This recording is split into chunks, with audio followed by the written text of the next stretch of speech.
ओम शांति। आज है 11 जुलाई 2021 के अव्यक्त महावाक्य।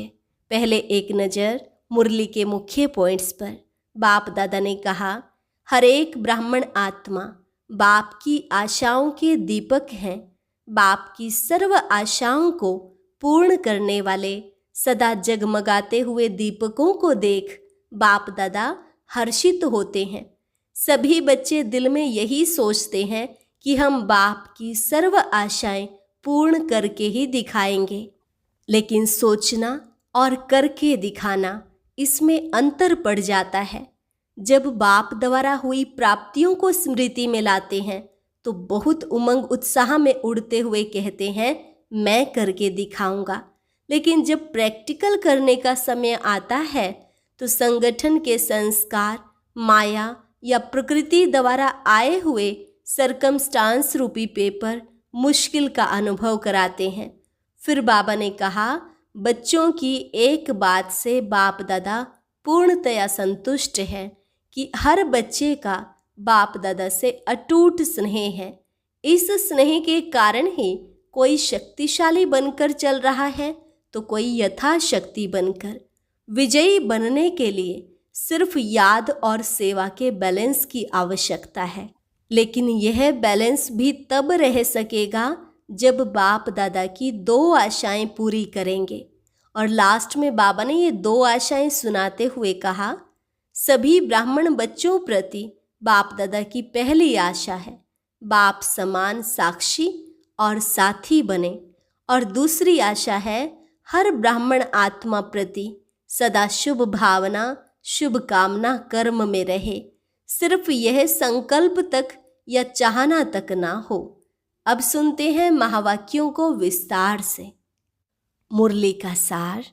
ब्रह्मा मात पिता की अपने ब्राह्मण बच्चों के प्रति 2 शुभ आशाएं। आज विश्व की सर्व आत्माओं की सर्व आशाएं पूर्ण करने वाले बाप दादा अपनी शुभ आशाओं के रूहानी दीपकों को देख रहे थे। जैसे बाप सर्व की शुभ आशाएं पूर्ण करने वाले हैं तो बच्चे भी बाप की शुभ आशाएं पूर्ण करने वाले हैं। बाप बच्चों की आशाएं पूर्ण करते, बच्चे बाप की करते। बाप की बच्चों प्रति शुभ आशाएं कौन सी हैं वह जानते हो ना। हर एक ब्राह्मण आत्मा बाप की आशाओं के दीपक है। दीपक अर्थात सदा जागती ज्योत। सदा जगा हुआ दीपक प्यारा लगता है। अगर बार बार टिमटिमाता दीपक हो तो कैसा लगेगा। बाप की सर्व आशाओं को पूर्ण करने वाले अर्थात सदा जगमगाते हुए दीपकों को बाप दादा भी देख हर्षित होते हैं। आज बाप दादा आपस में रूह रिहान कर रहे थे। बाप दादा के सामने सदा कौन रहते हैं? बच्चे रहते हैं ना, तो रूह रिहान भी बच्चों की ही करेंगे ना। शिव बाप ब्रह्मा से पूछ रहे थे कि बच्चों के प्रति अब तक कोई शुभ आशाएं हैं? तो ब्रह्मा ने बोला कि बच्चे नंबरवार अपनी शक्ति प्रमाण, स्नेह प्रमाण, अटेंशन प्रमाण सदा बाप की शुभ आशाओं को पूर्ण करने में लगे हुए जरूर हैं। हर एक की दिल में उमंग उत्साह जरूर है। जबकि बाप ने हमारी सर्व आशाएं पूर्ण की हैं तो हम भी बाप की सर्व आशाएं पूर्ण करके ही दिखाएं। लेकिन करके दिखाने में नंबरवार बन जाते हैं। सोचना और करके दिखाना, इसमें अंतर पड़ जाता है। कोई बच्चे ऐसे भी हैं जो सोचना और करके दिखाना इसमें समान है, लेकिन सभी ऐसे नहीं हैं। जिस समय बाप के स्नेह और बाप द्वारा प्राप्तियों को स्मृति में लाते हैं कि बाप ने क्या बनाया और क्या दिया, तो स्नेह स्वरूप होने के कारण बहुत उमंग उत्साह में उड़ते हैं कि बाप ने जो कहा है वह मैं ही करके दिखाऊंगा। लेकिन जब सेवा के व संगठन के संपर्क में आते हैं, अर्थात प्रैक्टिकल करने के लिए कर्म में आना पड़ता है, तो कहाँ संकल्प और कर्म समान हो जाता है, अर्थात वही उमंग उत्साह रहता है। और कभी कर्म में आने समय संगठन के संस्कार व माया व प्रकृति के द्वारा आए हुए सर्कमस्टांस रूपी पेपर कहाँ मुश्किल अनुभव कराते हैं। इसलिए स्नेह से जो उमंग उत्साह का संकल्प रहा, वह सर्कमस्टांस कारण, संस्कार कारण करने में अंतर डाल देता है। फिर सोचते हैं अगर यह नहीं होता तो बहुत अच्छा होता, अगर और मगर के चक्र में आ जाते हैं। होना तो यह चाहिए, लेकिन ऐसा हुआ इसलिए यह हुआ, इस अगर मगर के चक्कर में आ जाते हैं। इसलिए उमंग उत्साह का संकल्प और प्रैक्टिकल कर्म में अंतर पड़ जाता है। तो ब्रह्मा बाप बच्चों के प्रति विशेष 2 आशाएं सुना रहे थे, क्योंकि ब्रह्मा बाप को साथ ले भी जाना है और साथ रहना भी है। शिव बाप तो साथ ले जाने वाला है, राज्य में वह सारे कल्प में साथ नहीं रहना है, वह सदा साथ रहने वाला है और वह साक्षी हो देखने वाला है। अंतर है ना। ब्रह्मा बाप को बच्चों के प्रति सदा ही समान बनाने की शुभ आशाएं इमर्ज रहती हैं। वैसे बाप दादा दोनों जिम्मेवार हैं, लेकिन फिर भी रचता साकार में ब्रह्मा है, इसलिए साकार रचता को साकार रचना के लिए स्वतः ही स्नेह रहता है।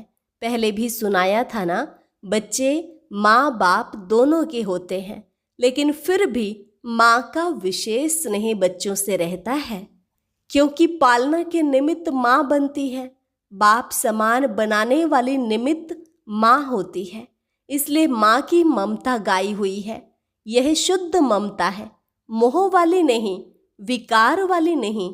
जहाँ मोह होता है वहाँ परेशान होते हैं, और जहाँ रूहानी ममता कहो, स्नेह कहो, वह होगा तो माँ को बच्चों के प्रति शान होता है, परेशान नहीं होती।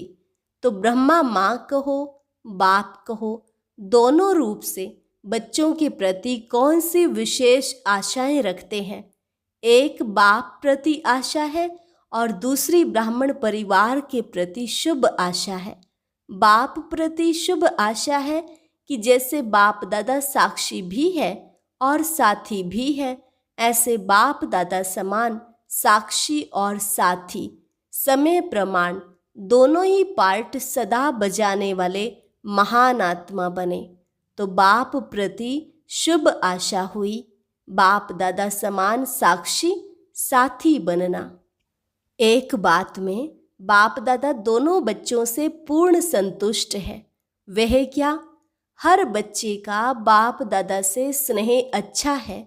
बाप दादा से स्नेह कभी टूटता नहीं, और स्नेह के कारण ही चाहे शक्तिशाली बन, चाहे यथाशक्ति बन चल रहे हैं। ब्राह्मण आत्मा रूपी मोती बन स्नेह के धागे में पिरोए हुए जरूर है। स्नेह का धागा मजबूत है, उससे टूट नहीं सकते हैं। स्नेह की माला तो लंबी है, विजय माला छोटी है। बाप दादा के स्नेह के ऊपर समर्पित भी है। कोई कितना भी बाप के स्नेह से जुदा करना चाहे तो ऐसे स्नेह में फिदा है जो जुदा हो ही नहीं सकते। सभी को दिल के स्नेह से मेरा बाबा शब्द निकलता है, तो स्नेह की माला में तो संतुष्ट हैं, लेकिन बाप समान शक्तिशाली अगर मगर के चक्र से न्यारे इसमें सदा शक्तिशाली के बजाय यथाशक्ति हैं। बाप दादा इसमें बाप समान सदा शक्तिशाली बनाने की सब बच्चों में शुभ आशा रखते हैं। जहाँ साक्षी बनना है वहाँ कभी साथी बन जाते हैं, और जहाँ साथी बनना है वहाँ साक्षी बन जाते हैं। समय प्रमाण दोनों रीति निभाना, इसको कहते हैं बाप समान बनना। स्नेह की माला तो तैयार है, लेकिन विजय माला इतनी लंबी तैयार हो जाए, बाप दादा यही शुभ आशा रखते हैं। 108 तो क्या, बाप दादा खुली छुट्टी देते हैं। जितने विजयी बनने चाहो उतनी बड़ी विजय माला बन सकती है। 108 की हद में भी नहीं आओ, है ही 108 नंबर, हम तो उसमें आ नहीं सकते, ऐसी कोई बात नहीं है। बनो। विजयी बनने के लिए एक बैलेंस की आवश्यकता है, याद और सेवा का बैलेंस। तो सदा सुनते रहते हैं, लेकिन याद और सेवा का बैलेंस चाहते हुए भी रहता क्यों नहीं है? समझते हुए भी कर्म में क्यों नहीं आता है? उसके लिए एक और बैलेंस की आवश्यकता है। वही बैलेंस ब्रह्मा बाप की दूसरी आशा है।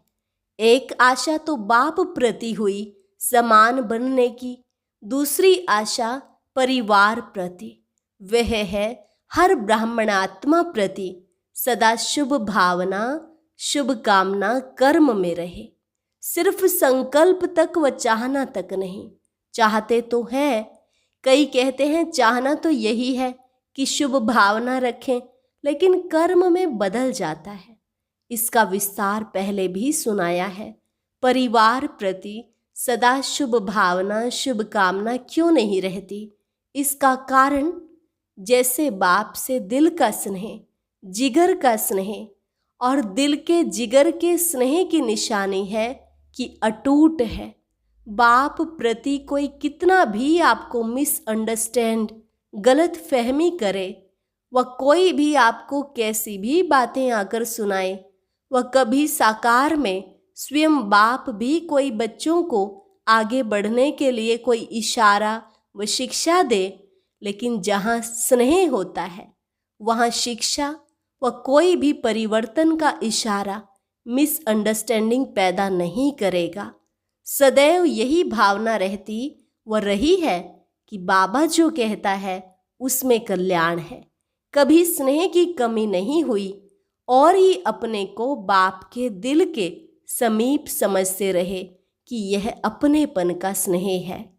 इसको कहते हैं दिल का जिगरी स्नेह, जो भावना को परिवर्तन कर देता है। बाप के प्रति स्नेह की निशानी सदा ही बाप ने कहा और हाँ जी किया। ऐसे ब्राह्मण परिवार के प्रति सदा ही ऐसा दिल का स्नेह हो, भावना परिवर्तन की विधि हो, तब बाप और परिवार में स्नेह का बैलेंस, याद और सेवा का बैलेंस स्वतः ही प्रैक्टिकल में दिखाई देगा। तो बाप के स्नेह का पलड़ा भारी है, लेकिन सर्व ब्राह्मण परिवार में स्नेह का पलड़ा बदलता रहता है, कभी भारी कभी हल्का।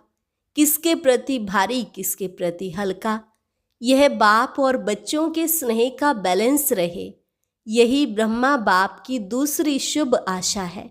समझा? इसमें बाप समान बनो। स्नेह ऐसी श्रेष्ठता है जिसमें आपने किया या दूसरे ने किया, इसमें दोनों में समान खुशी का अनुभव हो। जैसे बाप दादा स्थापना के कार्य अर्थ निमित्त बने, लेकिन जब बच्चों को सेवा में साथी बनाया, अगर प्रैक्टिकल में बाप से भी बच्चे ज़्यादा सेवा करते रहे हैं, तो बाप दादा सदा बच्चों को सेवा में आगे बढ़ते स्नेह के कारण खुश रहे। यह संकल्प कभी भी दिल के स्नेह में उत्पन्न नहीं हो सकता कि बच्चे क्यों सेवा में आगे जाएं, निमित्त तो मैं हूँ, मैंने ही इनको निमित्त बनाया। कभी स्वप्न मात्र भी यह भावना उत्पन्न नहीं हुई। इसको कहा जाता है सच्चा स्नेह, निस्वार्थ स्नेह, रूहानी स्नेह। सदा बच्चों को आगे निमित्त बनाने में हर्षित रहे। बच्चों ने किया या बाप ने किया, मैंपन नहीं रहा। मेरा काम है, मेरी ड्यूटी है, मेरा अधिकार है, मेरी बुद्धि है, मेरा प्लान है, नहीं। स्नेह यह मेरापन मिटा देता है। आपने किया सो मैंने किया, मैंने किया सो आपने किया, यह शुभ भावना व शुभ कामना, इसको कहा जाता है दिल का स्नेह। स्नेह में कभी अपना या पराया नहीं लगता। स्नेह में कभी स्नेह का बोल कैसा भी साधारण हुज्जत का बोल हो लेकिन फील नहीं होगा, फीलिंग नहीं आएगी। इसने यह क्यों कहा? स्नेही स्नेही आत्मा के प्रति अनुमान पैदा नहीं करेगा, ऐसा होगा यह होगा। सदा स्नेही के प्रति फेथ होने के कारण उसका हल्का बोल भी ऐसे लगेगा कि इसने अवश्य कोई मतलब से कहा है, बेमतलब व्यर्थ नहीं लगेगा। जहाँ स्नेह होगा वहाँ फेथ जरूर होगा, स्नेह नहीं तो फेथ भी नहीं होगा। तो ब्राह्मण परिवार के प्रति स्नेह व फेथ होना, इसको कहते हैं ब्रह्मा बाप की दूसरी आशा पूर्ण करना।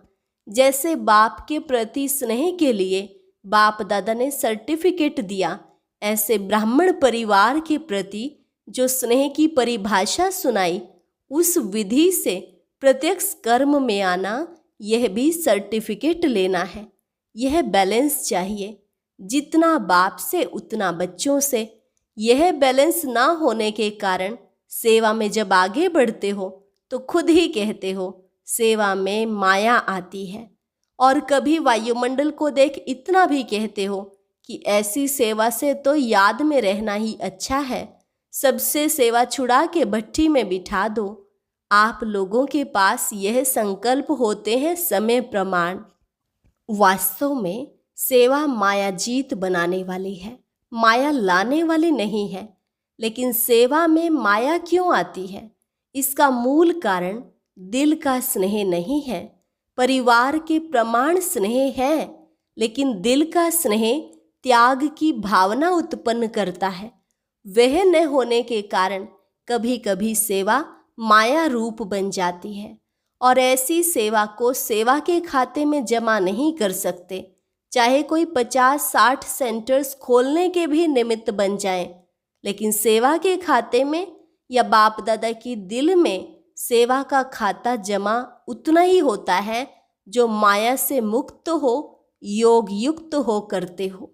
किसके पास 2 सेंटर है? देखने में 2 सेंटर की इंचार्ज आती है और कोई 50 सेंटर्स की इंचार्ज दिखाई देती है।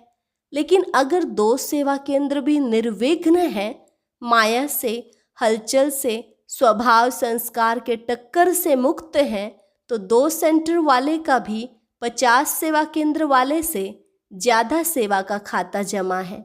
इसमें खुश नहीं हो जाओ कि मेरे 30 सेंटर्स हैं, 40 सेंटर्स हैं, लेकिन माया से मुक्त कितने सेंटर्स हैं?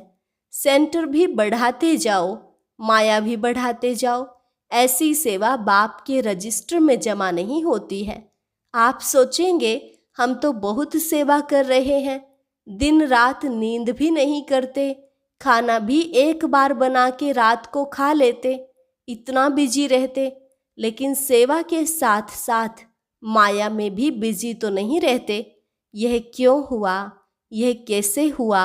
इसने क्यों किया? मैंने क्यों नहीं किया? मेरा हक, तेरा हक। लेकिन बाप का हक कहाँ गया? समझा? सेवा अर्थात जिसमें स्व के और सर्व के सहयोग व संतुष्टता का फल प्रत्यक्ष दिखाई दे। अगर सर्व की शुभ भावना, शुभ कामना का सहयोग व संतुष्टता प्रत्यक्ष फल के रूप में नहीं प्राप्त होती है, तो चेक करो क्या कारण है, फल क्यों नहीं मिला, और विधि को चेक करके चेंज करो। ऐसी सच्ची सेवा बढ़ाना ही सेवा बढ़ाना है।